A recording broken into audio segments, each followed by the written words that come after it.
그래서 이 필요한 것들을 위하여 아침부터 일찍 일어나서 밤에 해가 지도록 늘 언제나 동분서주하면서 열심히 필요한 것을 얻기 위하여 애를 쓰고 삶을 살아가게 되어지지요.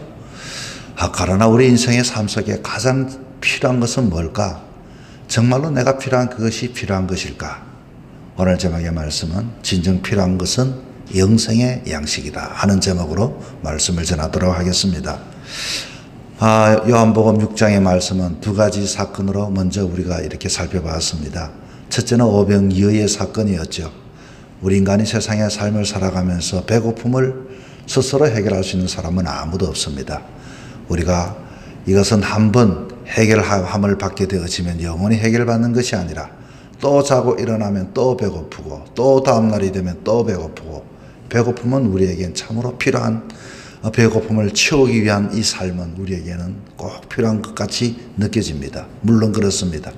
오늘 요한복음 6장의 말씀 속에 오병이어의 기적은 배고픈 인생에게 주님께서는 배부름의 기적을 허락해 주셨던 그런 내용이 말씀이 나오고, 또 두 번째로는 제자들이 배를 타고 가면서 풍랑을 만나게 되어졌을 때 이들이 정말로 진정 필요한 것은 바로 구원이었습니다. 스스로가 흔들리는 배 속에서 그렇게 저들 혼자만 내버려졌을 때 과연 저들이 구원받을 수 있었던 것은 예수님께서 바다 위로 걸어오셔서 이들을 구원해 주셨던 기적을 경험하게 되어졌습니다.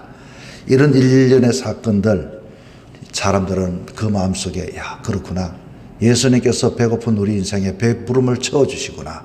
제자들에게도 마찬가지입니다. 내가 아무리 항해를 잘한다 할지라도 풍랑이 올 때는 어느 누구도 감당할 수가 없구나, 예수님이 있어야 되겠구나 하는 나름대로 필요한 예수님의 필요의 삶을 생각하며 살아가게 되는 것입니다. 그런데 오늘 이 본문의 22절부터 시작을 하는데 22절부터 25절에까지 아마 무리들이 예수님을 이렇게 찾았던 것 같습니다. 이런 필요한 것 때문에. 그런데 예수님이 가만히 봤더니 제자들하고 배를 타고 함께 가지를 않았습니다.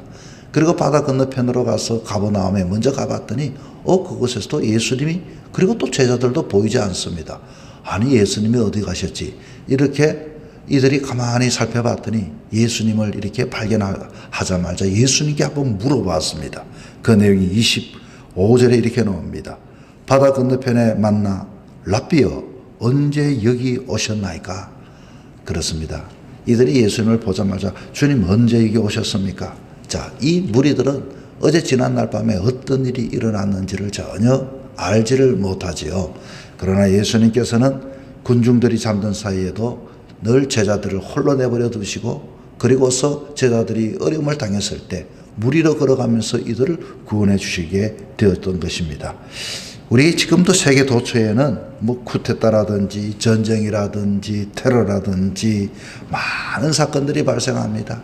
거기에서는 배운 사람들, 그리고 유명한 사람들, 그런 것 할 것 없이, 저도 요즘 보니까 이 콩고라고 하는 날에도 어제 그저께 뉴스에 봤더니 어떤 일이 있는 거 봤더니 아주 사람들이 수십 명이 이렇게 다른 테러에 의해서 또 30명이 또 죽었다. 이런 것을 보면서 참 양민들을 학살하는 장면들, 우리 인간의 삶 속에서도 사람을 만날 때 하는 인사가 있죠. 안녕하십니까? 이 안녕이라고 하는 말이 늘 평범한 말인 것 같지만은, 그러나 실제적으로 이 육적인 면에 있어서도 안녕하지 못한 삶을 오늘도 우리는 살아가고 있습니다. 그러나 우리 인생이 육적인 것뿐만 아니라 과연 안녕하십니까 인사를 하지만 우리는 다시 한 번 더 하나님의 사람이니 내가 영적으로 안녕한가? 이것 한번 생각해 보셔야 하는 것입니다.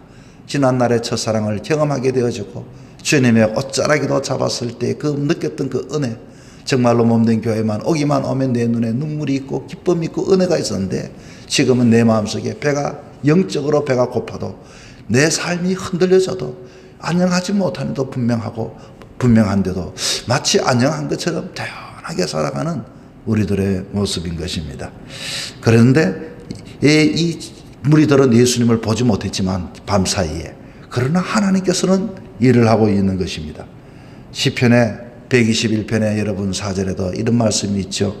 하나님은 졸지도 아니하시고 주무시지도 아니하신다. 왜 그럴까요? 오늘도 부르짖고 기도하고 주의 자녀들, 우리는 모든 것들을 포기하고 사는 것 같지만 오늘도 주님께서는 지켜주시고 인도해 주신다는 것입니다. 자, 이들이 지금 예수님을 찾아 나섰습니다. 그리고 예수님을 만났습니다. 언제 여기 오셨습니까? 이렇게 오셨나이까? 묻습니다. 그럴 때 예수님께서 이들에게 뭐라고 대답하는지 여러분 26절을 보면 이렇게 했습니다. 하반절에 봤더니 나를 찾는 것은 표적을 본 까닭이 아니요 떡을 먹고 배부른 까닭이로다. 아마 이 사람들이 오병이의 기적에 배부름을 경험하고부터 예수님 옆에 있으면 매일매일 이 배부름은 해결함을 받겠다. 아마 그렇게 생각을 했던 것 같습니다. 여러분, 아마 어쨌든 간에 이 무리들이 예수님 가까이 왔다고 하는 것은 참으로 기쁜 일이 아닐 수가 없습니다. 우리는 주변의 어떤 종류의 한호성을 들으면 참 기분이 좋습니다. 정말로 나 주위에 사람들이 모여드는가. 그러나 예수님은 아셨습니다. 어떤 종류의 한호성도 바람과도 같이 왔다가 사라진다는 것을 아셨습니다. 우리가 찾고 구하면 한순간에 꺼져가는 거품과 같은 그런 무리들이 아닙니다. 예수님은 열정적으로 자기를 찾는 군중들의 한호성에 절대적으로 그 감정이 흔들리시지를 않으셨습니다. 주님은 말합니다. 너희들이 나를 찾는 까닭은 진리를 알고 참된 구원을 얻기 위해서가 아니라 배부른 까닭이 아니냐. 그렇게 이야기를 하십니다. 여러분, 우리가 이 세상의 삶 속에서 사람들이 주위에 이렇게 올라갑니다.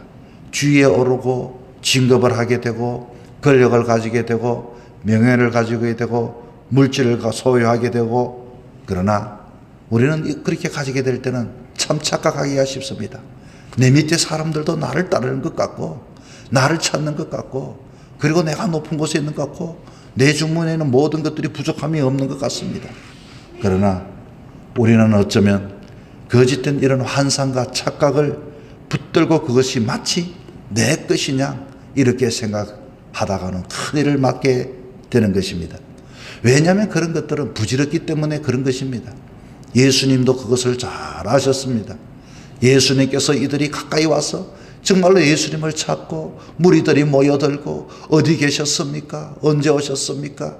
그리고 그렇게 박수하고 하라고 왔지만 주님은 이들을 보면서 언젠가는 이들도 바람처럼 사라질 것이고 물거품처럼 다 꺼져버릴 것이고 그것을 주님은 아셨다 그 말인 것입니다. 며칠 전에 우리 장로님 중에 한 분이 그런 이야기를 해요. 아이고, 근무 때는 사람들이 전화를 많이 하는데 딱 쉬는 날 되니까 사람들이 전화가 딱 끊기면서 아니 이게 뭐지? 여러분 그렇습니다. 목회도 그렇습니다. 교회 오면은 늘 바쁜 것 같은데 가만히 이렇게 때로는 저 혼자 있게 되면은 내가 언제 이렇게 교회에 설교하고 매일 와서 사람들을 케어하는가. 정말로 사람들이 한순간 왔다가 밀려가는 민물 같기도 하고 썰물 같은 내 자신의 모습을 보게 되는 것입니다. 여러분은 어떻습니까? 사람들이 찾아왔다가 한순간 조용하게 됩니다. 사람들은 왜 찾아온다고요? 때로는 배부름 때문에 자기의 소유가 있기 때문에. 그런데 우리는 마치 찾아오는 것을 보고 내가 잘났어, 내가 멋있었어, 내가 높은 곳에 있었어, 내가 필요하기 때문에. 물론 그렇습니다만 그러나 언젠가는 사람은 왔다가 이렇게 또 빠져나가게 되는 것입니다. 사람들이 현역에 있을 때는 얼마나 바쁩니까? 정말로 나는 계속 일할 것만 같습니다. 계속 사람들에게 뭔가 필요를 채워줄 것 같습니다. 그러나 우리가 은퇴를 하고 되면 어떻게 됩니까? 한 사람도 찾아오는 사람이 없습니다. 연락해 오는 사람이 없습니다. 그럴 때 그 마음속에 자괴감을 느끼게 되는 것이죠. 아니 이게 뭐지? 은퇴를 하고 나니까 이렇게 삶이 바뀌어질 수가 있을까 하는 것입니다. 그래서 주님은 이렇게 말합니다. 27절의 말씀입니다. 썩을 양식을 위하여 일하지 말고 영생하도록 있는 양식을 위하여 하라. 이게 뭡니까? 일하다고 하는 것은 우리는 오늘도 사람을 만나고 사람을 찾고 또 때로는 나에게 오는 그 사람의 기분이 좋아지고 또 열심히 삶을 살아가는 이 일하는 것, 어쩌면 썩는 양식을 위하여 일하는 우리들의 모습에 대하여 주님은 말씀을 해 주시는 것입니다. 인간의 배를 채우는 양식은 썩는다고 말씀하고 있는 것입니다. 사람들은 너희들이 나를 찾는 까닭은 정말로 영적인 것 때문에 아니라 내 배가 불렀기 때문에 찾아온 것이 아니냐는 것입니다. 예수님을 보십시오. 무리들이 예수님을 따랐지만 십자가 위에 있었을 때는 그 무리들이 정말로 예수님을 변호해 주었습니까? 예수님의 그 모습을 바라보면서 무리들이 스크럼을 짜서 예수님을 지켜주었습니까? 정말로 제자들도 다 도망가 버렸습니다. 물거품처럼 말입니다. 어느 누구도 예수님에 대하여 그렇게 그 자리에 서서 고고하게 지난날에 받았던 은혜를, 그리고 우리가 이렇게 살아서는 안 된다고 외치는 사람이 없었습니다. 모두가 그렇게 지난날에 이야기를 하면서 내가 그럴 줄 알았어 하면서 손가락질을 하고 그렇게 총총히 왔던 그런, 그냥 예수님이 십자가 돌아가셨을 때 모두가 또 어디를 향하여 쫙 빠져나가는 이들의 무리들 말입니다.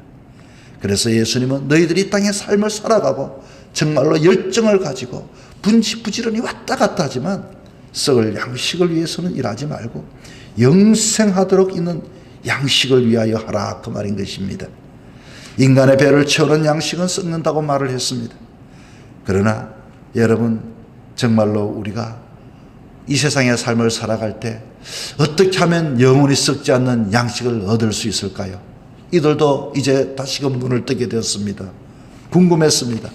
오늘 본문에 봤더니 뭐라고 이야기하는고 하니 35절에 이렇게 말합니다. 예수께서 이르시되 나는 생명의 떡이니 내게 오는 자는 결코 줄이지 아니할 터요. 이게 무슨 말입니까? 우리는 날마다 주님 앞에 나오는 사람은 배가 고프지 않다, 그 말입니다. 그리고 나를 믿는 자는 영원히 목마르지 아니하리라. 예수님께 나오고 나왔을 뿐만 아니라 믿는 자만이 배부르고 목마르지 아니하는 삶을 살아갈 수 있다라고 이렇게 이야기를 하고 있는 것입니다.